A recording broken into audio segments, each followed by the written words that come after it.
јасно дека фабриката ќе продолжи да работи, дека сопствениците ќе инвестираат во градењето на филтерот, за тоа договор веќе има подпишано, дека владата ќе се грижи во рамките на законските одредби и во рамките на нејзините капацитети најбрзо можно да ги сервисира сите административни процедури према сопствениците и према фабриката, бидејќи тоа е еден значаен капацитет во Република Македонија, еден значаен капацитет посебно за Тетовскиот и Полошкиот регион, а работниците со ова добиваат сигурност на својата иднина, дека фабриката ќе продолжи да работи.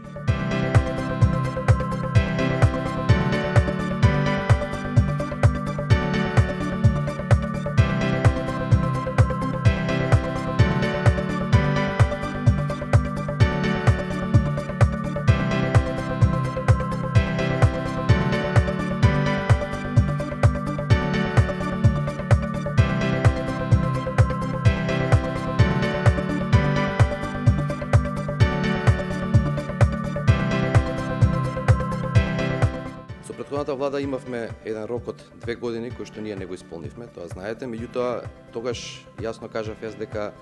голем дел од таа вина има институциите кои што доцнеа со вадењето на градежната дозвола, која што доцнеше повеќе од 18 месеци,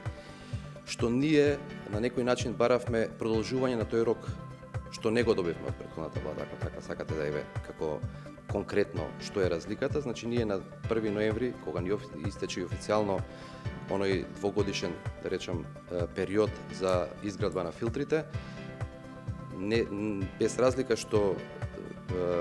дозволата беше извадена дури на 20 јули 2016 година, едноставно таа влада не ни дозволи да продолжиме со изградба на филтрите, туку напротив не запре со производството и експлицитно беше кажано